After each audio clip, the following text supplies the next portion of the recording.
নমস্কার, math learning YouTube চ্যানেলে সবাইকে স্বাগত জানাই। আজকে আমরা অষ্টম শ্রেণীর প্রথম পর্যায়ক্রমিক মূল্যায়ন 2024-এর গণিত বিষয়ের 1 ও 2 মার্কের সম্ভাব্য প্রশ্নগুলো নিয়ে আলোচনা করব। দেখো, আমি এখানে প্রথম প্রশ্নটা লিখেছি, অষ্টম শ্রেণীর ঘরের দৈর্ঘ্য, প্রস্থ ও উচ্চতা যথাক্রমে 5 মিটার, 4 মিটার ও 3 মিটার। প্রতি বর্গমিটারে 55 টাকা হিসাবে ওই ঘরের মেঝে সিমেন্ট করতে কত টাকা খরচ পড়বে? এটা পেজ নাম্বার 1 অর্থাৎ 1 নম্বর পৃষ্ঠাতে তোমরা পেয়ে যাবে। মূলত এখান থেকে তোমাদের যেটা জেনে রাখা উচিত সেটা হচ্ছে আয়তক্ষেত্রের ক্ষেত্রফল। তাহলে এরকম একটা প্রশ্ন পড়তে পারে, আয়তক্ষেত্রের ক্ষেত্রফলের সূত্রটা যেখানে কাজে লাগবে। আয়তক্ষেত্রের ক্ষেত্রফলের সূত্র তোমরা সবাই জানো যে দৈর্ঘ্য গুণিতক প্রস্থ আয়তক্ষেত্রের ক্ষেত্রফল হয়। তো এখানে দেখো, অষ্টম শ্রেণীর রুমটার দৈর্ঘ্য দেওয়া আছে 5 মিটার, প্রস্থ দেওয়া আছে 4 মিটার, উচ্চতা দেওয়া আছে 3 মিটার। এরপরে বলেছে কি মেঝে সিমেন্ট করা হবে। মেঝেটা দেখো আয়তক্ষেত্রাকার হবে, সেই আয়তক্ষেত্রের দৈর্ঘ্যটা হবে ঘরের দৈর্ঘ্য যতটা ওই মেঝের দৈর্ঘ্য তত হবে। তোমরা একটু ভেবে দেখো, অষ্টম শ্রেণীর ওই যে ঘরটার কথা বলা হয়েছে, ওই ঘরটির মেঝেটার দৈর্ঘ্য ঘরটার দৈর্ঘ্য যতটা ততটা হবে, অর্থাৎ 5 মিটার হবে মেঝের দৈর্ঘ্য, আর মেঝের প্রস্থটা হবে ওই ঘরটার প্রস্থ যতটা, অর্থাৎ 4 মিটার। তাহলে মেঝেটা যে সিমেন্ট করা হবে, আসলে কত বর্গমিটার জায়গাটা সিমেন্ট করা হবে না, দৈর্ঘ্য গুণিতক প্রস্থ অর্থাৎ 5 মিটার গুণিতক 4 মিটার। তাহলে এখানে ঘরের উচ্চতা কোনো কাজে লাগছে না আপাতত। তাহলে আমরা লিখব মেঝের ক্ষেত্রফল সমান দৈর্ঘ্য গুণিতক প্রস্থ। আসলে যার ক্ষেত্রফল আমরা বের করব তার দৈর্ঘ্য আর প্রস্থ গুণ করতে হয়। তাহলে মেঝের ক্ষেত্রফল সমান হবে মেঝের দৈর্ঘ্য গুণিতক মেঝের প্রস্থ, আর মেঝের দৈর্ঘ্য, একটা রুমের মেঝের দৈর্ঘ্য হবে ওই রুমটার দৈর্ঘ্যটা যতটা ততটাই, আর মেঝের প্রস্থ হবে ওই রুমের প্রস্থটা। সুতরাং হয়ে যাবে 5 গুণিতক 4, ক্ষেত্রফলের একক আমরা জানি বর্গ একক, এখানে মিটার আছে অর্থাৎ ক্ষেত্রফলের এককটা এখানে দাঁড়াবে বর্গ মিটার, হয়ে যাবে 20 বর্গ মিটার। এবার দেখো, 1 বর্গ মিটারের জন্য এখানে লেখা আছে প্রতি বর্গ মিটার, অর্থাৎ 1 বর্গ মিটারের জন্য 55 টাকা খরচ হয় মেঝেটাকে সিমেন্ট করতে। তাহলে ওই 20 বর্গ মিটার মেঝে সিমেন্ট করতে কত টাকা খরচ হবে? তাহলে লিখতে পারি, অতএব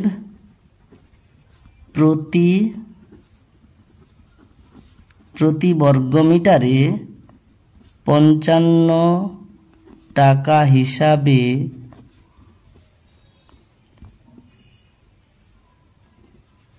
মেঝে সিমেন্ট করতে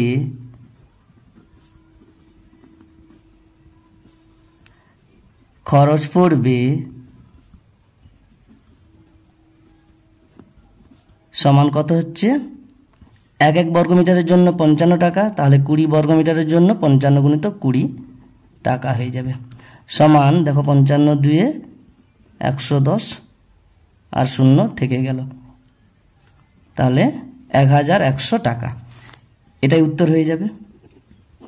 দেখো 2 নম্বর প্রশ্নটা যেটা লিখেছি, একটি বর্গাকার চিত্রের দৈর্ঘ্য দ্বিগুণ করা হলে চিত্রটির ক্ষেত্রফল অর্ধেক না দ্বিগুণ না 4 গুণ হবে? তাহলে বর্গাকার চিত্র আমরা বলতে পারি যে আয়তক্ষেত্রের সন্নিহিত বাহু দুটির দৈর্ঘ্য সমান হবে তাকে বর্গক্ষেত্র বলে, অর্থাৎ বর্গক্ষেত্রের প্রত্যেকটা বাহুর দৈর্ঘ্য সমান হবে, এরকম হবে দেখতে। তো এর বলেছে কি না, দৈর্ঘ্যটাকে দ্বিগুণ করা হলো, তখন ক্ষেত্রফলটা অর্ধেক হয়ে যাবে না দ্বিগুণ হবে না 4 গুণ হবে? আমি অঙ্কটা করাচ্ছি। দেখো, বর্গক্ষেত্রের আমরা ধরে নিলাম দৈর্ঘ্য ছিল a একক, তখন তাহলে ক্ষেত্রফল কত ছিল? আমরা জানি বর্গক্ষেত্রের ক্ষেত্রফলের সূত্র বাহু স্কয়ার, সুতরাং এর স্কয়ার বর্গ একক হয়ে যাবে। তাহলে দেখো আগে এ একক ছিল, তখন ক্ষেত্রফল ছিল এ স্কয়ার বর্গ একক, আর এখন দ্বিগুণ করা হয়েছে। এখন দৈর্ঘ্য তাহলে কত হয়েছে? দ্বিগুণ, অর্থাৎ 2 গুণিতক পূর্বের যে বাহুর দৈর্ঘ্যটা ছিল এ, অর্থাৎ 2a একক। অতএব এখন ক্ষেত্রফল হবে কত? তাহলে বাহুর স্কয়ার এখন বড় হয়ে গেছে বর্গক্ষেত্র, যার প্রত্যেকটা বাহুর দৈর্ঘ্য হয়ে গেল 2a একক করে, সুতরাং তার ক্ষেত্রফল হয়ে যাবে তার বাহুর স্কয়ার অর্থাৎ 2 এর হোল স্কয়ার বর্গ একক। 2 এর হোল স্কয়ার করলে 2 এর স্কয়ার হবে 4a স্কয়ার, অর্থাৎ 4a স্কয়ার বর্গ একক। এমতাবস্থায় 4a square by a square সমান 4, অতএব ক্ষেত্রফল 4 গুণ হবে। তাহলে 4 গুণ হবে, এটা 1 নম্বর অথবা 2 নম্বরের প্রশ্ন পড়তে পারে, এটাই উত্তর হবে। দেখো এরপরে 3 দাগের প্রশ্নটা বলেছে একটি বর্গাকার চিত্রের দৈর্ঘ্য অর্ধেক করা হলে ক্ষেত্রফল হবে অর্ধেক না দ্বিগুণ না 1/4 গুণ, অর্থাৎ আগের ক্ষেত্রফলের অর্ধেক হয়ে যাবে না দ্বিগুণ হবে না 1/4 গুণ হবে। দেখো এই অঙ্কটাও তোমরা 6 নম্বর পৃষ্ঠাতে পেয়ে যাবে। অঙ্কটা করাচ্ছি আমি। ধরি চিত্রটির অর্থাৎ বর্গাকার চিত্রটির দৈর্ঘ্য ছিল, আমি একই রকম ভাবে করছি, দৈর্ঘ্য ছিল a একক, সুতরাং ক্ষেত্রফল ছিল বর্গক্ষেত্রের ক্ষেত্রফল বাহুর স্কয়ার অর্থাৎ a স্কয়ার বর্গ একক হয়ে যাবে। এখন চিত্রটির অর্থাৎ বর্গাকার চিত্রটির দৈর্ঘ্য অর্ধেক করা হয়েছে, অর্থাৎ যত ছিল তার অর্ধেক করা হয়েছে। দৈর্ঘ্য হয়েছে কত? অর্ধেক, অর্থাৎ 1/2 গুণ, অর্থাৎ 2 দিয়ে ভাগ, তাহলে হয়ে যাবে a/2 একক। অতএব এখন চিত্রটির ক্ষেত্রফল হয়েছে কত?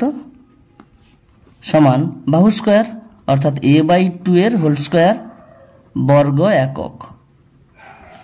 এটাকে যদি একটু সরল করি হয়ে যাবে a স্কয়ার বাই 4 বর্গ একক।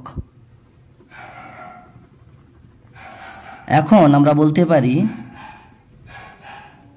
a স্কয়ার বাই 4 বাই অর্থাৎ ভাজিতক পূর্বের যে ক্ষেত্রফলটা ছিল a স্কয়ার সমান কত হবে? a square by 4 into 1/a square. দেখো এই ভগ্নাংশের ভাগ তোমরা শিখে নিয়েছো। a স্কয়ার কথা, a স্কয়ার মানে কি? a স্কয়ার নিচে 1 আছে, এটা গুণ চিহ্ন দিয়ে উল্টে যাবে, অর্থাৎ লবটা হরে চলে আসবে, হরটা লবে চলে যাবে। তাহলে দেখো কি হচ্ছে? 1/4। তার মানে আমরা বলতে পারি যে এখন ক্ষেত্রফলটা আগের ক্ষেত্রফলের 1/4 গুণ হয়ে যাবে। তাহলে অতএব বলতে পারি আমরা 1/4 গুণ হবে, অর্থাৎ কি? এটা 1/4।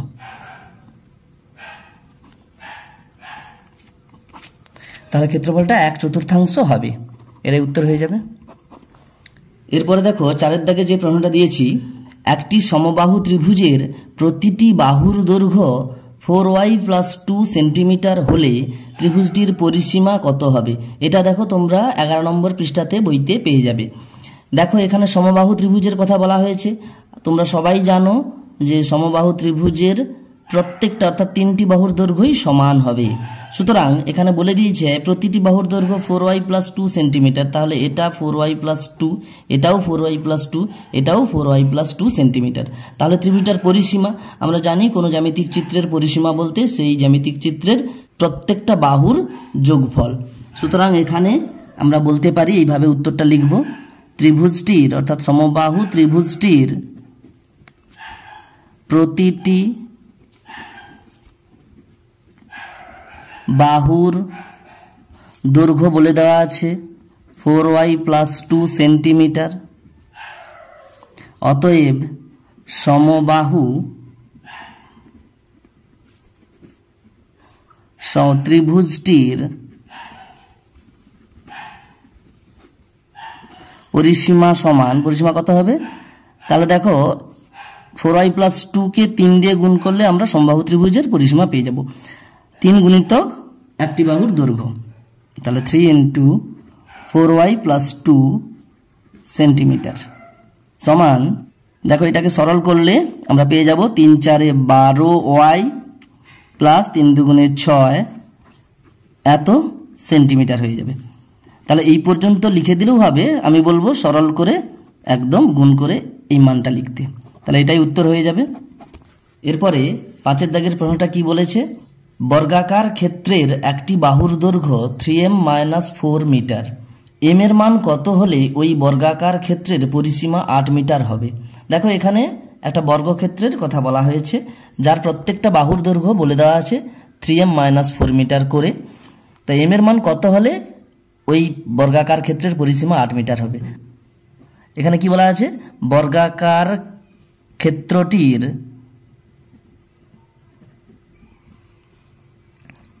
প্রতিটি বাহুর দৈর্ঘ্য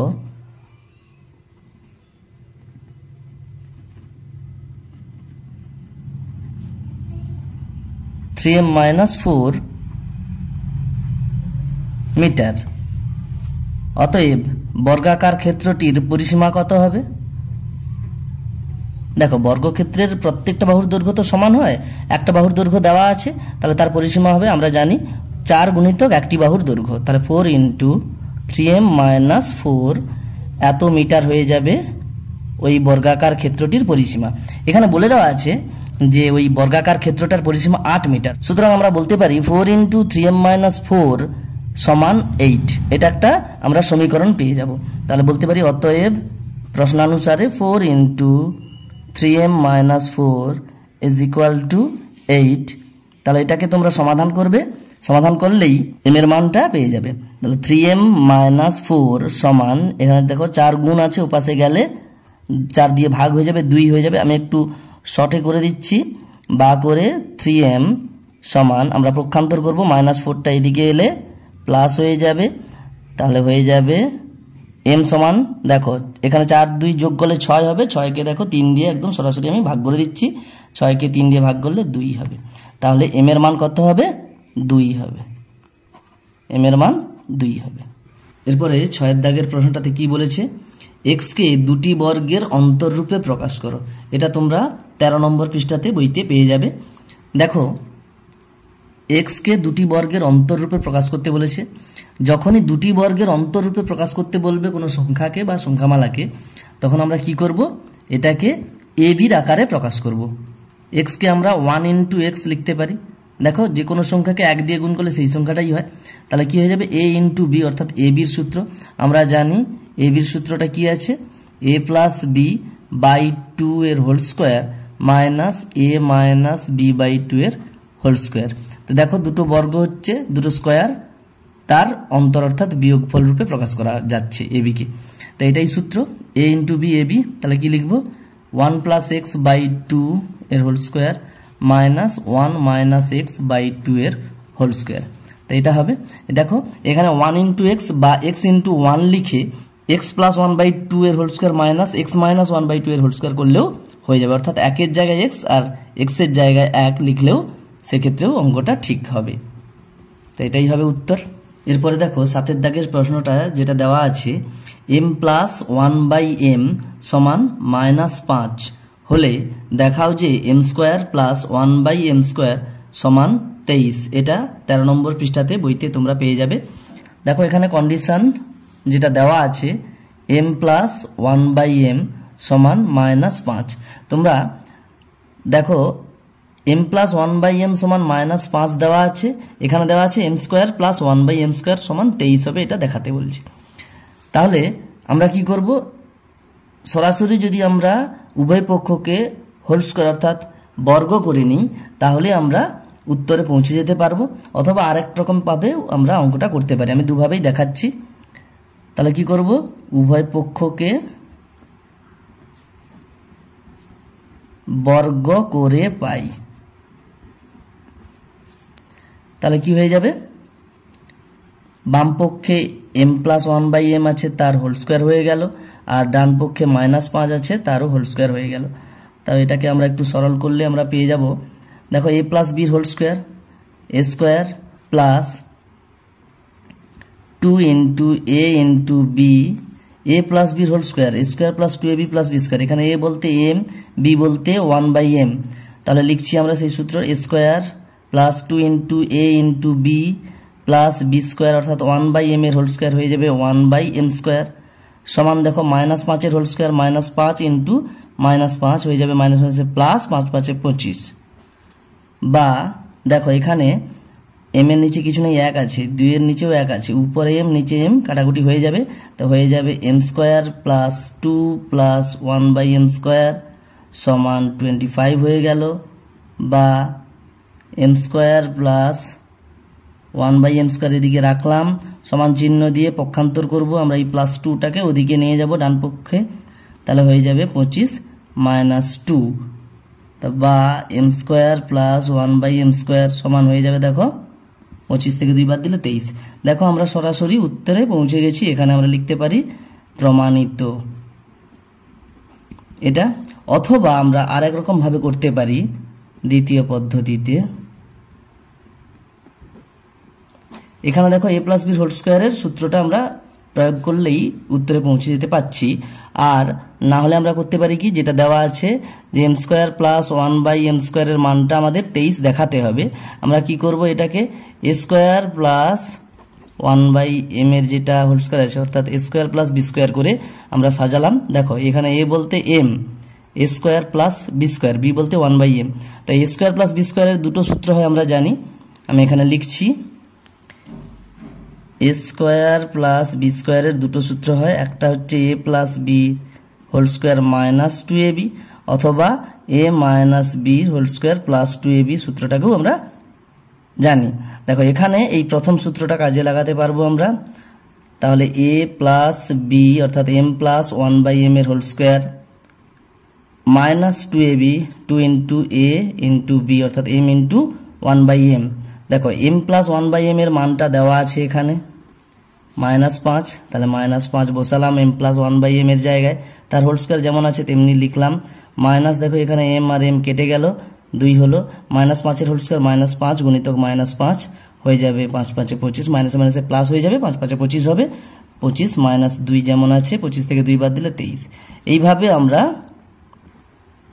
a স্কোয়ার প্লাস b স্কোয়ারের সূত্র প্রয়োগ করেও অঙ্কটা করতে পারি। তোমরা যেটা খুশি করবে এইভাবে অঙ্কটা করা যাবে। এরপরে 8 দাগের প্রশ্নটা বলেছে, শূন্য ছাড়া x ও y এর যে কোনো ধনাত্মক বা ঋণাত্মক মানের জন্য x স্কোয়ার প্লাস y স্কোয়ারের মান সর্বদাই ধনাত্মক না ঋণাত্মক হবে। দেখো এটা তোমরা 13 নম্বর পৃষ্ঠাতে অঙ্কটা পেয়ে যাবে। এখানে বলেছে x আর y এর মানটা শূন্য নয়, x আর y এর মানটা ধনাত্মক বা ঋণাত্মক যে কোনো মান হতে পারে, কিন্তু শূন্য হওয়া যাবে না। যদি এরকম হয় তাহলে আমরা জানি x স্কোয়ার ধনাত্মক হয়ে যাবে। দেখো x এর মান মাইনাস হোক বা প্লাস হোক, তার যদি স্কোয়ার করে দিই সঙ্গে সঙ্গে ধনাত্মক মান হবে। y স্কোয়ারের মানও যে কোনো y এর যে কোনো মানের জন্য এটাও ধনাত্মক হয়ে যাবে একই রকমভাবে। স্কোয়ার করলে কি হবে, মাইনাস অথবা প্লাস যাই হোক না কেন y এর মান, তো y স্কোয়ার করে দিলে সেটা ধনাত্মক হয়ে যাবে। তাহলে যে কোনো ধনাত্মক সংখ্যা সঙ্গে আরেকটা ধনাত্মক সংখ্যা যদি যোগ করা হয়, যে কোনো ধনাত্মক সংখ্যার সঙ্গে আরেকটা ধনাত্মক সংখ্যা যদি যোগ করা হয় সবসময় সেটা ধনাত্মক হবে। আমরা জানি ধনাত্মক সংখ্যা বলতে এখানে ধনাত্মক পূর্ণ সংখ্যার কথা বলা হচ্ছে। তোমরা ক্লাস 6-এ যে সংখ্যা রেখা শিখেছো তার দেখো এখানে 0 1 2 3 এইভাবে তোমরা জেনেছো, আর এদিকে -1 -2 -3 এইভাবে চলে গেছে। তো এটা সংখ্যা রেখা। এখানে দেখো শূন্যের ডান দিকের পূর্ণ সংখ্যাগুলোকে ধনাত্মক পূর্ণ সংখ্যা বলা হয়, আর শূন্যের বাম দিকের পূর্ণ সংখ্যাগুলোকে ঋণাত্মক পূর্ণ সংখ্যা বলা হয়।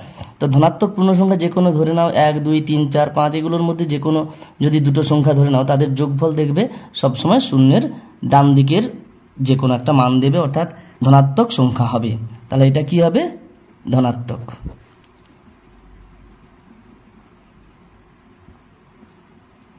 এটা উত্তর হবে।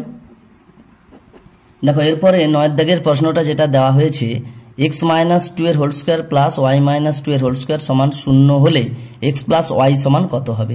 দেখো এটা তোমরা 13 নম্বর পৃষ্ঠাতে যে 15 দাগের 5-এর অঙ্কটা এক্ষুনি করালাম, 8 দাগের সেই একই রকম সূত্রটা প্রয়োগ করতে হবে। এখানে দেখো দুটো বর্গ দেওয়া আছে, তা দুটো বর্গের সমষ্টি এখানে 0 দেওয়া আছে। সূত্রটা কি,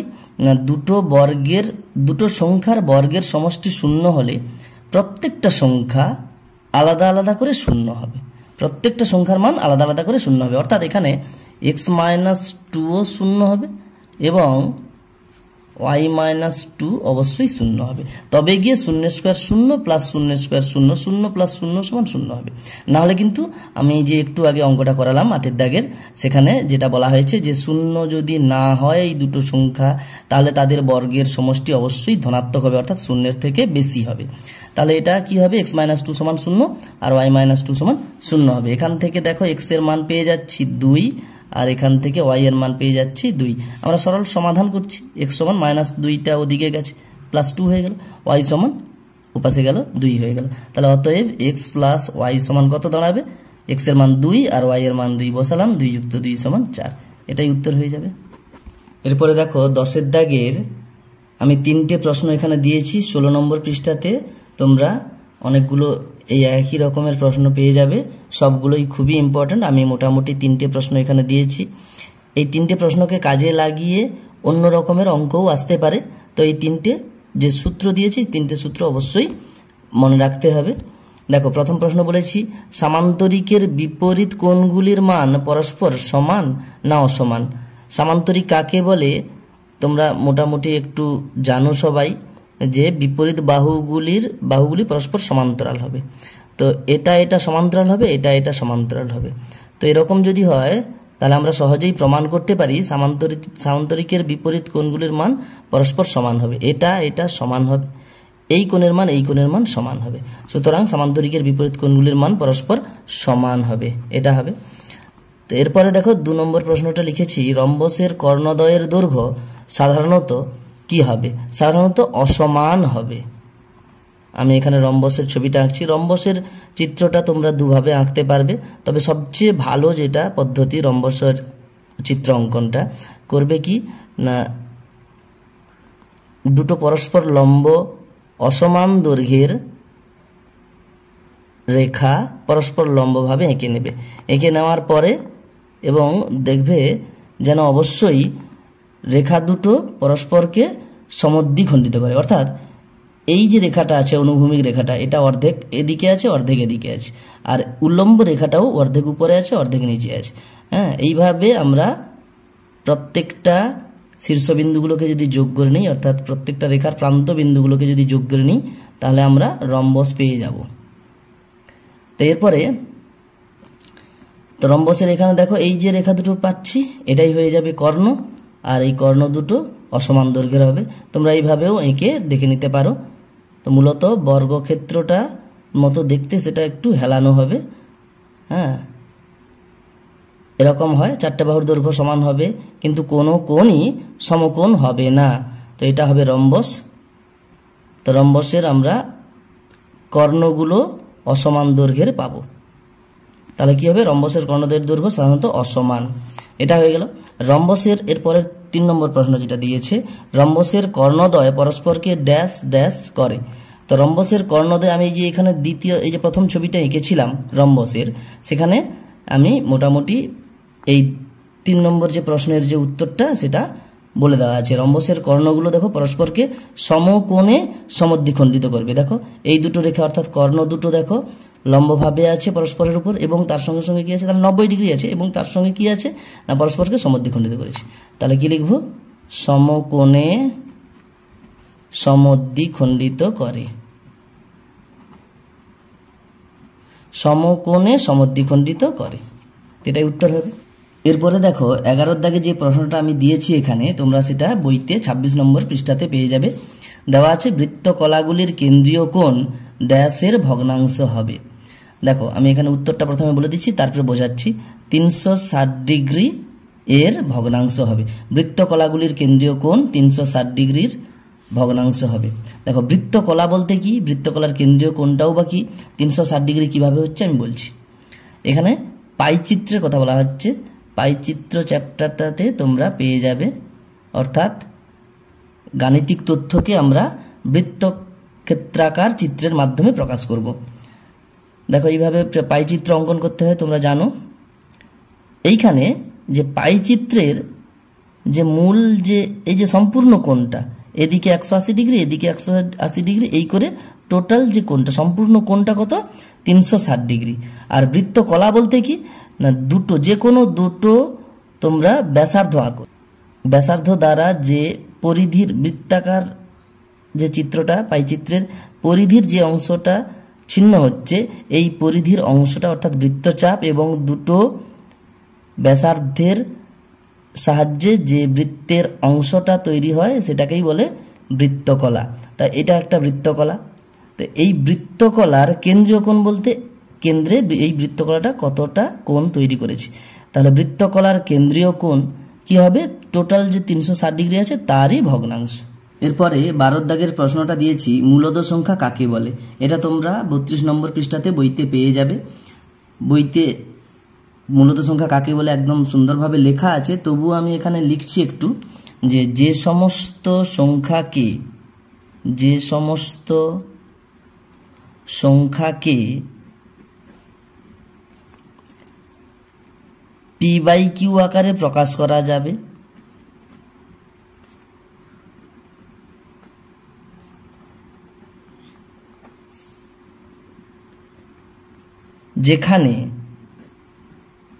যেখানে p/q পূর্ণ সংখ্যা। এবারে আমি একটা এখানে সংযোজন করব, যে p/q শুধুমাত্র পূর্ণ সংখ্যা হলে হবে না, তার সঙ্গে সঙ্গে পরস্পর মৌলিক হতে হবে, যেটা বইতে নেই। আপাতত তোমরা পূর্ণ সংখ্যা এই পর্যন্ত লিখলে হয়ে যায়, তবু আমি বলবো পরস্পর মৌলিক হতে হবে। এই কথাটা কেউ যদি লিখো ভালো, এবং মনে রাখতে পারলে অবশ্যই ভালো। আমি উদাহরণ দিয়ে বুঝিয়ে দেওয়ার চেষ্টা করছি। এর সঙ্গে সঙ্গে আরও একটা আছে, এবং শর্তটা আরও একটা আছে, যে কিউ নট ইকুয়াল টু 0 হবে। হ্যাঁ, তাকে কি বলবো, বা তাদেরকে, সেই সমস্ত সংখ্যাদেরকে কি বলবো, মূলদ সংখ্যা। যেমন ধরো আমি 2/3 লিখছি, তোমরা সবাই জানো 2/3 একটা মূলদ সংখ্যা। দেখো এখানে p/q আকারে প্রকাশ করা যাচ্ছে। 2 আর 3 অর্থাৎ p আর q যেটা লিখেছি সেটা অবশ্যই পূর্ণ সংখ্যা হচ্ছে। এবার কথা হচ্ছে, আর নিচেরটা কি হচ্ছে, নট ইকুয়াল টু 0 হচ্ছে, 3 তো শূন্য নয়, তাই 2/3 মূলদ সংখ্যা। এখন 2/3টাকে কখনো দেখেছো কেউ লিখেছে 4/6? 4/6 লেখা হয় না সাধারণত। কেন? এর দেখো 4/6কে কাটাকুটি করে নিলেই 2 2 4, 2 3 6 অর্থাৎ 2/3 হয়ে যায়। তো 4/6 না লিখে এটাকে 2/3ই লেখা হয়। কেন না, এটাকে লঘিষ্ঠ আকারে প্রকাশ করে তারপরে গিয়ে সেটা লেখা হয়, তারপর বলা হয় যে এটা মূলদ সংখ্যা না অমূলদ সংখ্যা, অর্থাৎ মূলদ সংখ্যা নয়। তো অবশ্যই তাহলে কি বোঝা যাচ্ছে, পি আর কিউকে অবশ্যই পরস্পর মৌলিক হতে হবে, সেটা পূর্ণ সংখ্যা হচ্ছে পরস্পর মৌলিক সংখ্যা হবে। এরপরে দেখো 13 দাগের যে প্রশ্নটা আমি দিয়েছি, এটা মূলদ সংখ্যা কাকে বলে ভালো করে সংজ্ঞাটা জানলে তবে গিয়ে এই অঙ্কটা করা যাবে। দেখো এখানে লিখেছি কোনটি মূলদ কোনটি মূলদ নয় লেখো। তোমরা ক্লাস 9-এ উঠলে জানতে পেরে যাবে যে মূলদ নয় বলতে এখানে অমূলদ সংখ্যার কথা বলা হচ্ছে। তো এখানে কতগুলো সংখ্যা লিখেছি, এদের মধ্যে কোনগুলো মূলদ সংখ্যা আর কোনগুলো মূলদ নয় অর্থাৎ অমূলদ সংখ্যা। দেখো এখানে 0 আছে, -1 আছে। 0, -1 এগুলো সবই পূর্ণ সংখ্যা।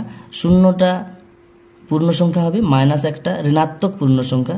আমরা জানি সমস্ত পূর্ণ সংখ্যাই মূলদ সংখ্যা হবে, তাই 0, -1, -2, 1, 2, 3, 4 এই যে সংখ্যা রেখায় যে সংখ্যাগুলো যে সমস্ত দেওয়া থাকে, সংখ্যা রেখায় সমস্ত সংখ্যাগুলোই কিন্তু পূর্ণ সংখ্যা, সেগুলো সবই হবে মূলদ সংখ্যা।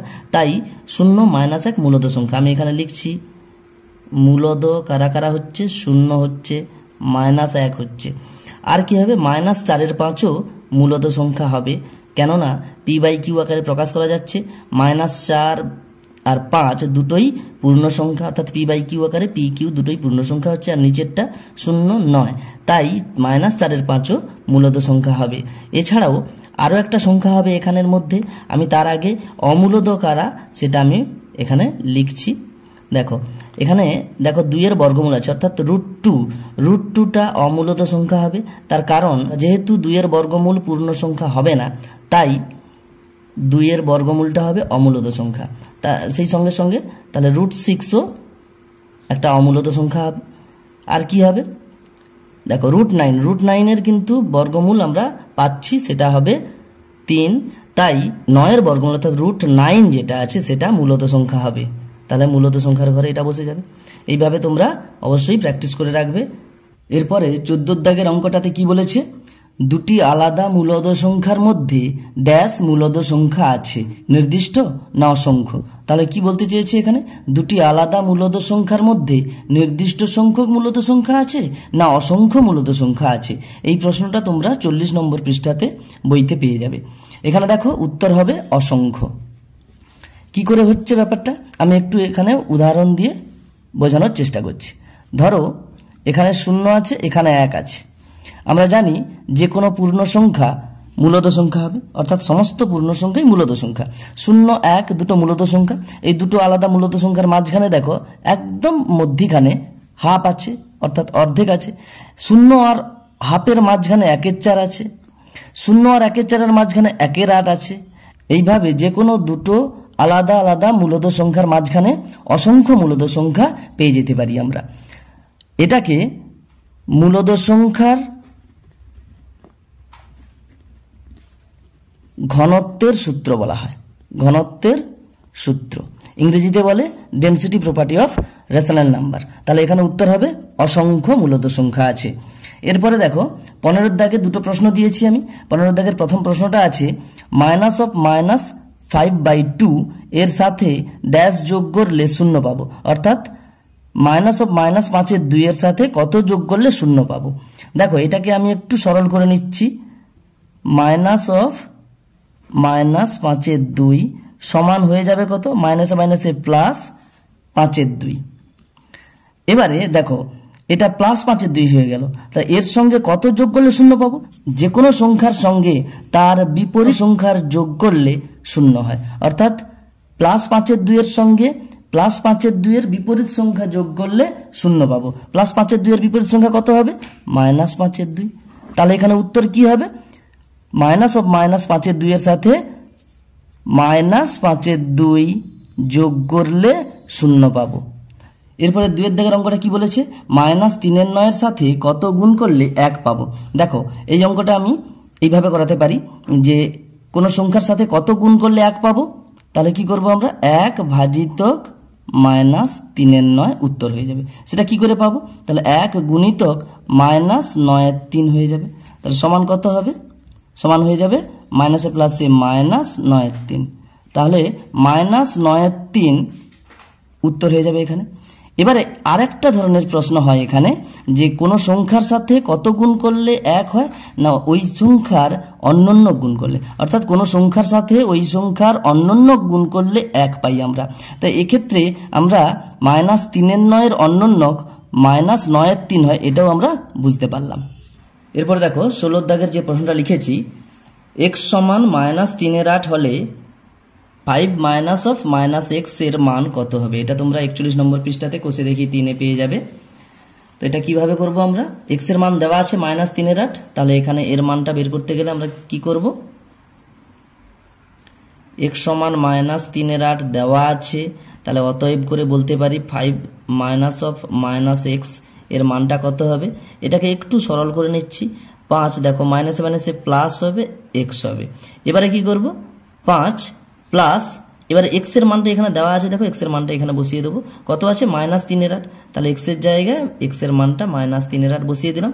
এখানে লিখে দিতে পারি যেহেতু x সমান -3/8, অথবা x এর মান বসিয়ে পাই, এই কথাটা লিখে দিতে পারি। সমান দেখো 5 প্লাস মাইনাস কি হবে, প্লাসে মাইনাসে মাইনাস হয়ে যাবে -3/8। এবার এটাকে আমরা ভগ্নাংশের বিয়োগ ক্লাস 5-এ শিখে নিয়েছো, সেই আমরা নিয়মটা প্রয়োগ করব।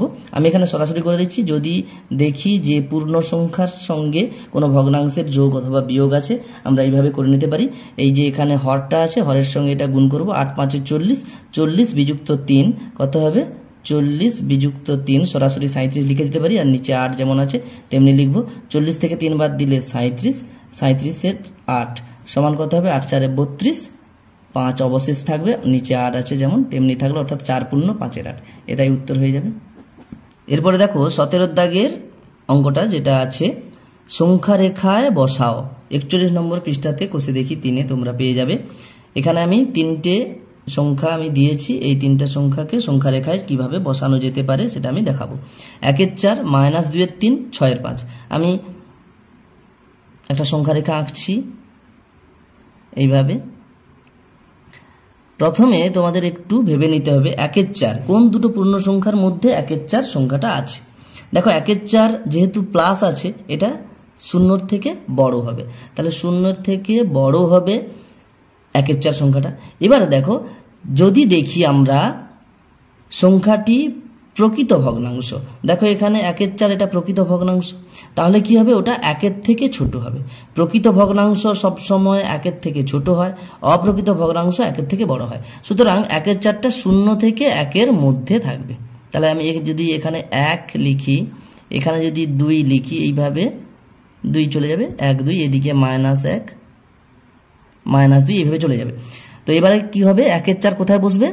না 0 থেকে 1-এর মাঝখানে হবে, 1-এর মধ্যে হবে। কোথায় হবে? না দেখো 1-কে 4 ভাগ করে নিতে হবে। 0 থেকে 1-কে 4 ভাগ করে নাও, 4 ভাগের একটা ভাগ নেব। তাহলে যদি 0 থেকে 1-কে আমরা যদি 4টা ভাগ করি, তাহলে প্রথমে অর্ধেক করলাম, তারপরে প্রত্যেকটা অর্ধেককে আবার অর্ধেক অর্ধেক করলাম। এই করে দেখো একটা অংশ, দুটো অংশ, তিনটা অংশ, চারটা অংশ, এই করে 4টা ভাগ হয়ে গেল। 4টা ভাগের তাহলে প্রথম ভাগটা যদি করি তাহলে কি হবে? 1-এর 4 পেয়ে যাব। তাহলে এখানে পি নাম দিলাম, আর এইখানে 1-এর 4 লিখলাম, এখানে 1-এর 4 লিখলাম, এখানে পি নাম দিলাম। তাহলে এখানে কি বলবো? সংখ্যা রেখায় পি দিয়ে 1-এর 4 সংখ্যাটিকে প্রকাশ করা হলো। সংখ্যা রেখায়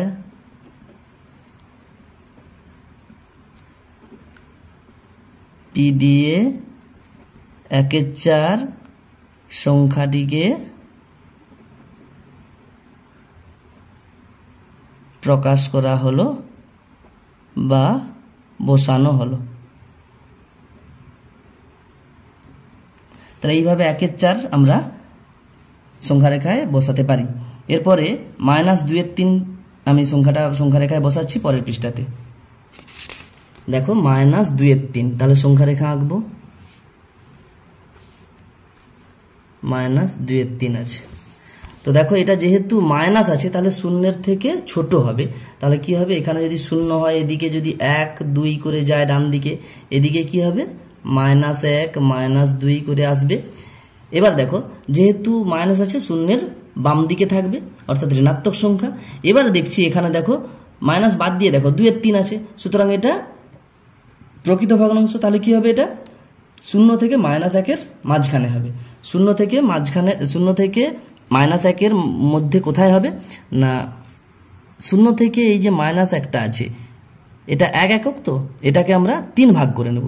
3 ভাগের দুটো ভাগ করব, দ্বিতীয় ভাগটা পর্যন্ত সেটাই হয়ে যাবে। দ্বিতীয় ভাগটা হয়ে যাবে -2-এর 3।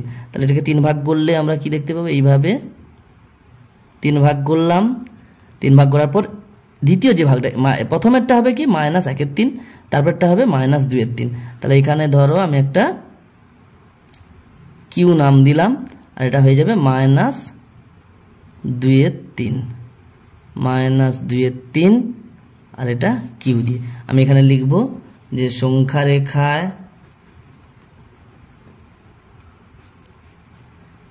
কিউ দিয়ে -2-এর 3 সংখ্যাটিকে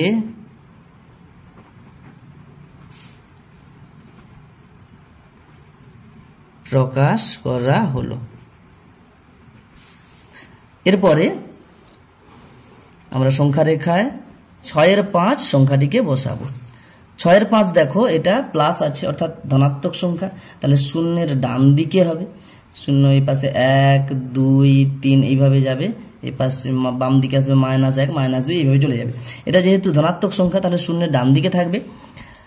আর কি হবে? এটা দেখো খেয়াল করে দেখো, এটা অপ্রকৃত ভগ্নাংশ। 6-এর 5 দেখো হর ছোট আছে, লব বড় আছে, সুতরাং এটা অপ্রকৃত ভগ্নাংশ। তাহলে কি হবে? একের থেকে বড় হবে। এখন একের থেকে কত বড় হবে এটাকে যদি আমরা মিশ্র ভগ্নাংশে পরিণত করি তাহলে ভালো করে বুঝতে পারবো।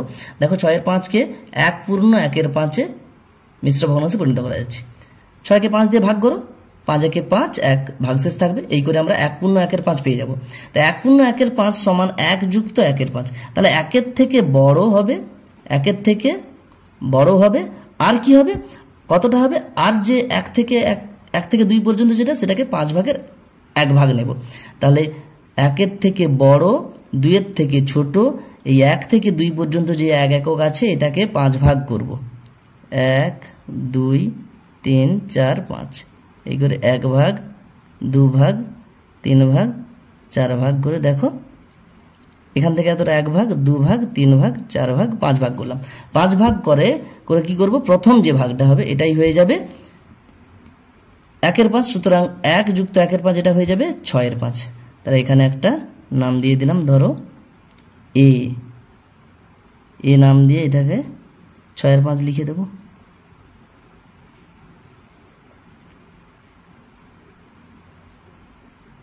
তাহলে লিখব যে এ সংখ্যা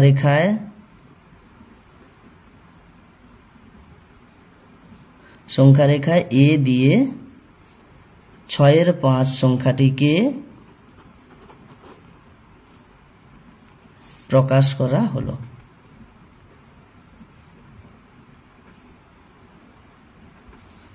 এরপরে দেখো 18 দাগের যে প্রশ্নটা দেওয়া আছে, -3/5 ও 1/2 মধ্যে 4টি মূলদ সংখ্যা লেখো।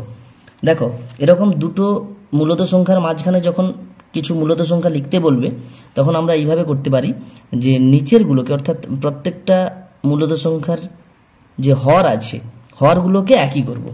এখানে দেখো হর কত আছে? 5, আর 1/2 আছে, এখানে হর আছে 2। তা কি করব আমরা? এটাকে যদি আমরা সমতুল্য ভগ্নাংশে পরিণত করি তাহলে হয়ে যাবে 5 দুগুণে 10, এরও দেখো 2 5 10 হয়ে যাবে। তাহলে কি হবে? 5 দুগুণে 10, 3 দুগুণে 6, -6 হয়ে যাবে। আর 2 5 10, 1 5 5। এবার দেখো তাহলে -3/5 সমান -6/10, আর 1/2 সমান 5/10। তাহলে -6/10 আর 5/10 মাঝখানে দেখো আমরা অনেকগুলো মূলদ সংখ্যা পেয়ে যেতে পারি।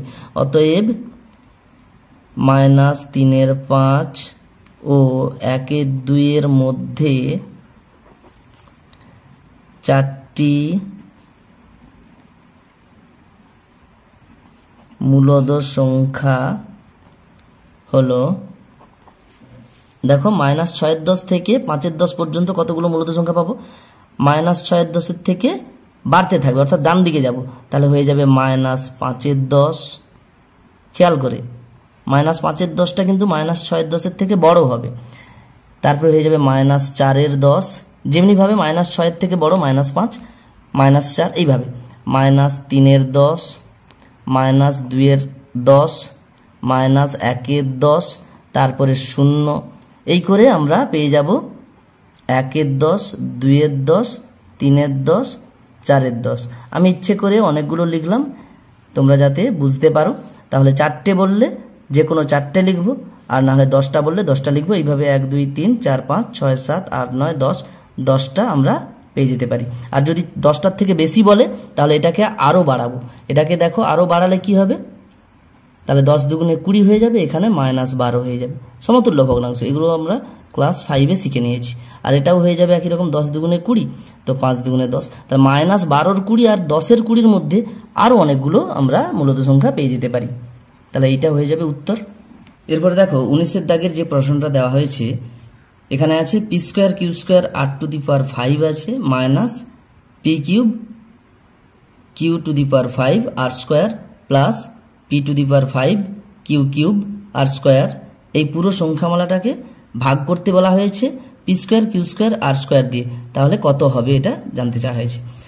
দেখো আমরা বীজগাণিতিক সংখ্যামালার ভাগ শিখে নিয়েছি, কিন্তু এক্ষেত্রে খুব সহজে ভাগ করা যায়।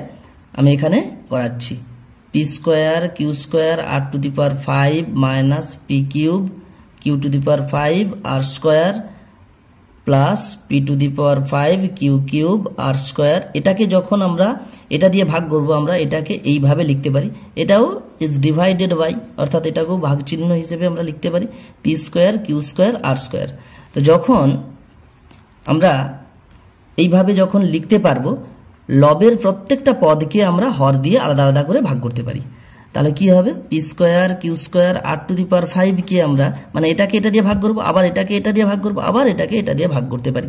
তাহলে নিচে হয়ে যাবে P square Q square R square minus, দেখো আবার আছে কি P cube Q to the power 5 R square, এটাকেও আবার P square Q square R square দিয়ে ভাগ করতে পারি। আবার প্লাস করে দেখো, আবার তৃতীয় যে পদটা আছে লবে P to the power 5 Q cube R square, এটাকেও আমরা হর দিয়ে ভাগ করতে পারি আলাদা করে P square Q square R square সমান। দেখো এখানে দেখো উপরে পি স্কোয়ার নিচে পি স্কোয়ার কেটে গেল, কিউ স্কোয়ার কেটে গেল। দেখো উপরে আছে আর টু দি পাওয়ার 5 আর নিচে আছে আর স্কোয়ার, তাহলে উপরে আর কিউব থাকবে। এটাকে সূচকের সূত্র দিয়ে আমরা এগুলো করতে পারি, আর তোমরা সহজেই বুঝতে পারছো নিশ্চয়ই। মাইনাস দেখো আর স্কোয়ার কেটে গেল, দেখো পি কিউব আছে অর্থাৎ উপরে 3টে পি গুণ আছে, নিচে 2টো পি আছে, তাহলে উপরে একটা পি থেকে যাবে। একই রকম ভাবে কিউ 3টে থেকে যাবে অর্থাৎ কিউ কিউব থেকে যাবে, তাহলে R cube minus P Q cube plus দেখো এখানে দেখতে পাচ্ছি আর স্কোয়ার কেটে গেল। তারপর দেখো পি 5টা আছে উপরে গুণ করে আর নিচে 2টো আছে পি, তাহলে পি কিউব উপরে থাকবে আর কিউ একটা থেকে যাবে। তাহলে এই করে এটা উত্তর হয়ে যাবে R cube minus P Q cube plus P cube Q, তাহলে এটাই উত্তর হয়ে যাবে। দেখো এরপরে 20 দাগে যে প্রশ্নটা দিয়েছি, হাড়ি রামানুজন সংখ্যাটি হলো ড্যাশ। তোমরা সবাই জানো হাড়ি রামানুজন সংখ্যাটি 1729 অর্থাৎ 1729 1729। তোমরা গণিতজ্ঞ জিএইচ হাড়ি এবং বিখ্যাত ভারতীয় গণিতবিদ রামানুজনের গল্পটা নিশ্চয়ই জানো। তো এখানে হাড়ি রামানুজন সংখ্যাটি 1729 হবে। এরপরে দেখো এখানে আমি 21 দাগে যে প্রশ্নটা লিখেছি, ঘনমূল নির্ণয় করো 512, অর্থাৎ যে কোনো একটা সংখ্যা দেওয়া থাকতে পারে, তার ঘনমূল নির্ণয় করার কথা বলা থাকতে পারে। 512-র ঘনমূল আমরা যদি নির্ণয় করতে চাই তাহলে কি করব, যে কোনো সংখ্যাকে আমরা উৎপাদকে বিশ্লেষণ করব, মৌলিক উৎপাদকে বিশ্লেষণ করব ঘনমূল নির্ণয় করার সময়।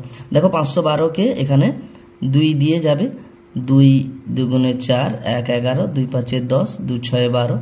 এরপরে আবার 2 দিয়ে যাবে, 2 12 24 করে, 2 8 16, 2 6 12 64, 2 32 64, 2 16 32, 2 8 16, 2 4 8, 2 2 4।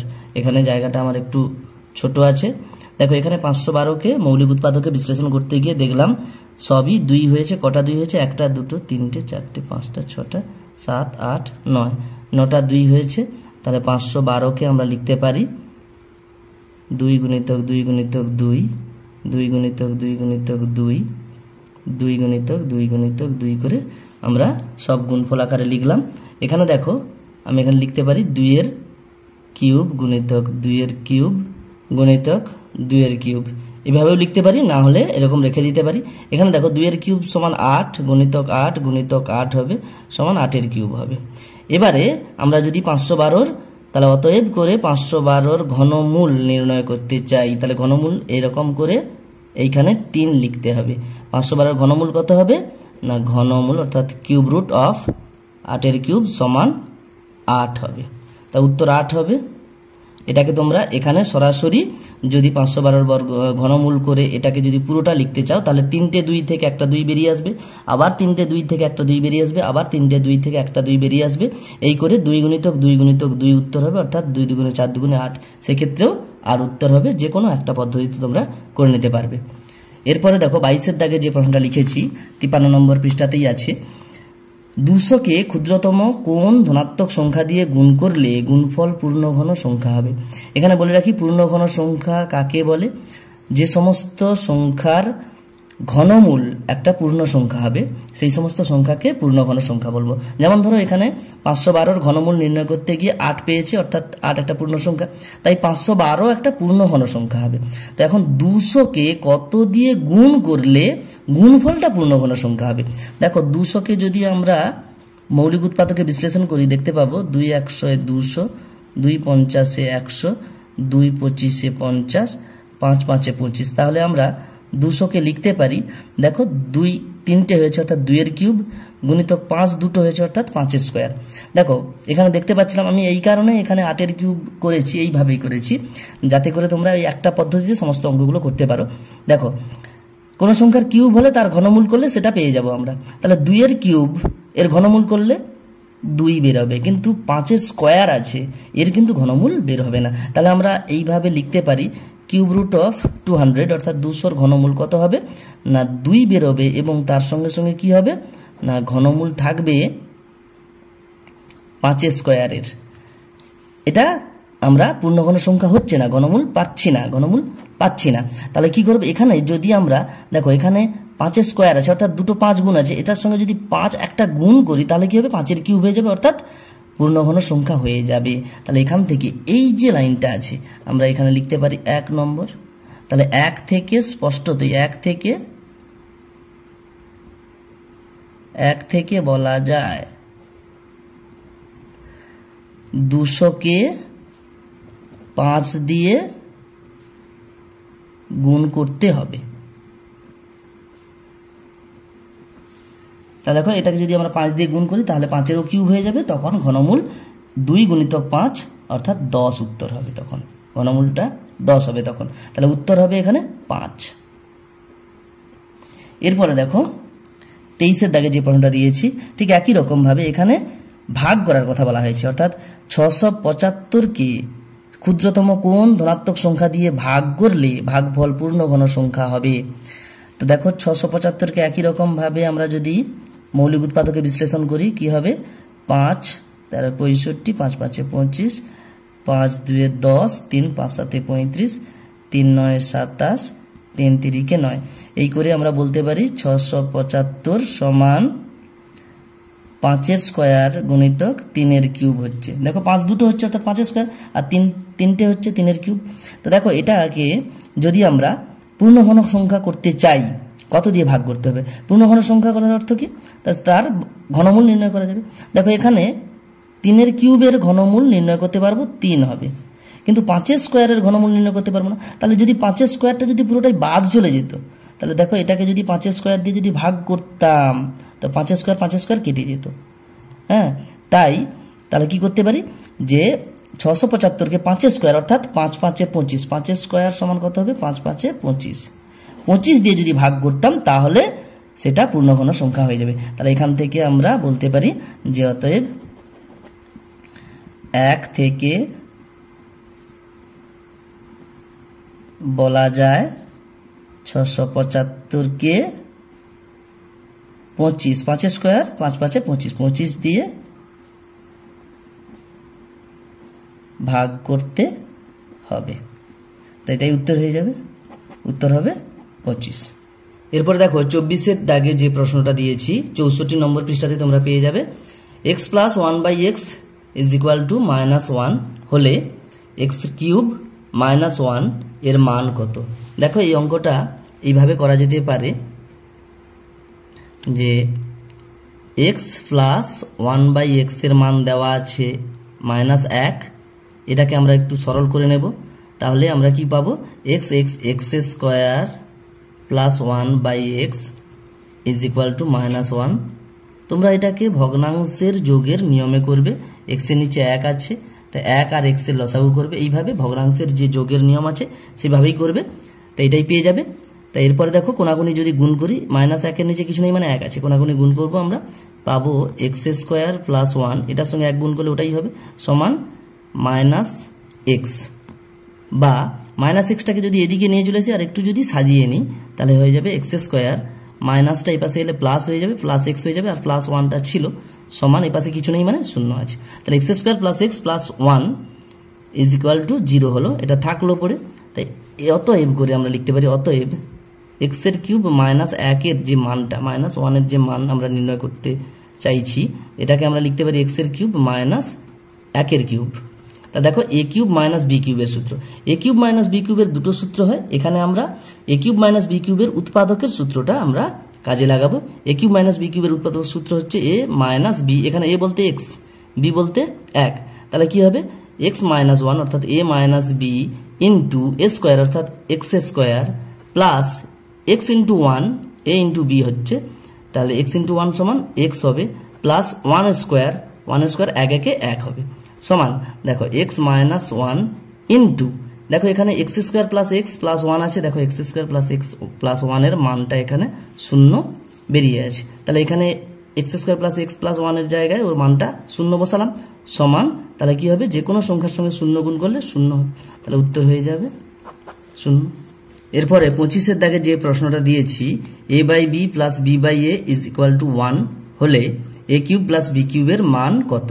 দেখো এটা 24-এর দাগের অঙ্কের মতো একই রকম হবে, তোমরা নিজেরাও করতে পারবে, আমি এখানে তাও করে দিচ্ছি যে কন্ডিশনটা দেওয়া আছে A by B plus B by A সমান 1 দেওয়া আছে, এটাকে আমরা একটু সরল করে নেব। তাহলে লসাগু যদি করি ভগ্নাংশের যোগের যে নিয়ম, হরগুলোর লসাগু এ বি হবে, এখানে হয়ে যাবে এ স্কোয়ার প্লাস বি দিয়ে ভাগ করলে এ থাকবে, এ গুণ করলে স্কোয়ার প্লাস একই রকমভাবে বি স্কোয়ার সমান 1, এটাকে আমরা কোনাকুনি গুণ করব, এ স্কোয়ার প্লাস বি স্কোয়ার সমান এ হয়ে যাবে বা এ বি হয়ে যাবে এ স্কোয়ার, দেখো এটাকে একটু সাজিয়ে নিচ্ছি, প্লাস এ বিটা এদিকে এলে minus A B plus B square সমান এপাশে কিছু নেই মানে শূন্য আছে, বা দেখো এটাই থাক এ square minus A B plus B square সমান শূন্য, এটা মানটা থাকলো। অতএব করে আমরা এ কিউব প্লাস বি কিউবের যে মানটা আমাদের বের করতে বলেছে তার আমরা কি করব, একই রকম 24-এর দাগের মতো একই রকম উৎপাদকের সূত্রটা যদি আমরা প্রয়োগ করি কি হবে, এ plus B whole into A square minus A B plus B square সমান হয়ে যাবে এ plus B whole into A square minus A B plus B স্কোয়ারের মান দেখো এখানে বেরিয়ে গেছে শূন্য, তো শূন্য বসিয়ে দেবো, তাহলে কি হয়ে যাবে শূন্য, এটাই উত্তর হয়ে যাবে। এরপরে দেখো 26-এর দাগের আমি এখানে 4টে প্রশ্ন দিয়েছি 70 নম্বর পৃষ্ঠাতে, এখানে তোমরা অনেকগুলো প্রশ্ন পেয়ে যাবে, খুবই ইম্পর্ট্যান্ট। আমি 4টে প্রশ্ন দিয়েছি, দেখো এখানে 1-এর দাগে লিখেছি 30 ডিগ্রি কোণের পূরক কোণ ও সম্পূরক কোণের মান কত। তোমরা সবাই জানো দুটি কোণের সমষ্টি যদি 90 ডিগ্রি হয় অর্থাৎ এক সমকোণ হয় তাহলে কোণ দুটিকে পরস্পর পূরক কোণ বলা হবে, অর্থাৎ 30 ডিগ্রি কোণের পূরক কোণ হবে 60 ডিগ্রি। কি করে পাচ্ছি, 90 থেকে 30 বাদ দিয়ে দাও 60 ডিগ্রি পেয়ে যাবে। তাহলে দেখো দুটো কোণ যোগ করলে 90 ডিগ্রি হতে হবে তবে গিয়ে পূরক কোণ হবে, তাহলে 30-এর সঙ্গে দেখো 60 ডিগ্রি যোগ করলে তবেই 90 ডিগ্রি হবে, অর্থাৎ 30 ডিগ্রি কোণের পূরক কোণ হবে 60 ডিগ্রি। সম্পূরক কোণ কি হবে, আমরা জানি দুটি কোণের সমষ্টি যদি 180 ডিগ্রি অর্থাৎ এক সরল কোণ হয় তাহলে কোণ দুটিকে পরস্পর সম্পূরক কোণ বলা হবে। তাহলে 30 ডিগ্রি কোণের সম্পূরক কোণ কত হবে, 180 থেকে 30 ডিগ্রি বাদ দিয়ে দাও হয়ে যাবে 150 ডিগ্রি অর্থাৎ 150 ডিগ্রি, 150 ডিগ্রি হয়ে যাবে 30 ডিগ্রি কোণের সম্পূরক কোণ। এরপরে 2-এর দাগে বলেছে দুটি সূক্ষ্মকোণ পরস্পর পূরক হতে পারে কি, দুটি সূক্ষ্মকোণ পরস্পর পূরক হতে পারে কি, তার মানে দুটো সূক্ষ্মকোণের যোগফল 90 ডিগ্রি হতে পারে কি, হতে পারে কিনা আমরা এমনি দেখো 30 ডিগ্রি আর 60 ডিগ্রি যে আগের 1-এর দাগের যেটা দিয়েছিলাম, দেখো 30 ডিগ্রি আর 60 ডিগ্রি দুটোই সূক্ষ্মকোণ। সূক্ষ্মকোণ কথাটার অর্থ কি, যে কোণের মান 90 ডিগ্রির থেকে কম হবে। দেখো 30 ডিগ্রি আর 60 ডিগ্রি দুটো সূক্ষ্মকোণ হচ্ছে, এদের যোগফল দেখো 90 ডিগ্রি অর্থাৎ পরস্পর পূরক হচ্ছে, তাহলে দুটি সূক্ষ্মকোণ পূরক হতে পারে কি পরস্পর, হ্যাঁ হতে পারে, দুটি সূক্ষ্মকোণ পরস্পর পূরক হতে পারে। এবার 3 নম্বর প্রশ্নটা দেখো, দুটি স্থূলকোণ পরস্পর সম্পূরক হতে পারে কি, দুটো স্থূলকোণ। স্থূলকোণ কথাটার অর্থ আমরা জানি যে কোণের মান 90 ডিগ্রির থেকে বেশি হবে 180 ডিগ্রির থেকে কম হবে তাদেরকে আমরা কি বলবো, স্থূলকোণ। তা ধরো একটা 90 ডিগ্রির থেকে বেশি নিলাম ধরো 100 ডিগ্রি, আর একটা 90 ডিগ্রি থেকে বেশি নিলাম ধরো 95 ডিগ্রি, তাহলে তাদের যোগ করলে কি হবে, 180 থেকে অবশ্যই বেশি হয়ে যাবে 195, এখানে বলে দিয়েছি এখানে যেটা হচ্ছে। তাহলে দুটো স্থূলকোণ কিন্তু পরস্পর সম্পূরক হতে পারে না, দুটোই 90 থেকে বেশি হলে তাদের যোগফল অবশ্যই 180 থেকে বেশি হয়ে যাবে, তাই এখানে কি হবে, দুটো স্থূলকোণ পরস্পর সম্পূরক হতে পারে কি, না হতে পারে না, তাহলে না হবে। এরপরে 4 নম্বর যে প্রশ্নটা দিয়েছি, একটি সূক্ষ্মকোণ ও একটি স্থূলকোণ পরস্পর সম্পূরক হতে পারে কি। দেখো এই যে 1-এর দাগের প্রশ্নটাই করেছিলাম, 30 ডিগ্রি কোণের সম্পূরক কোণ হচ্ছিল 150 অর্থাৎ 150 ডিগ্রি, দেখো 30 ডিগ্রি কোণটা একটা সূক্ষ্মকোণ আর 150 ডিগ্রি কোণটা স্থূলকোণ, সুতরাং একটা সূক্ষ্মকোণ আর একটা স্থূলকোণ পরস্পর সম্পূরক হতে পারে, তাহলে এটা কি হবে, হ্যাঁ হবে। এরপরে আমি আরেকটা প্রশ্ন এখানে আমি একই সঙ্গে বলে দিচ্ছি, ধরো বলল 180 ডিগ্রি মাইনাস x ডিগ্রি এই একটা কোণ, এই কোণের সম্পূরক কোণ কত হবে। তাহলে যে কোনো কোণের সম্পূরক কোণ আমরা পাবো 180 থেকে, ওটাকে বাদ দিয়ে দিলে তাহলে দুটো মিলে তো 180 হতে হবে। তাই যে কোনো কোণের সম্পূরক কোণ কত ডিগ্রি হবে বের করতে বললে 180 থেকে ওটা বাদ দেব।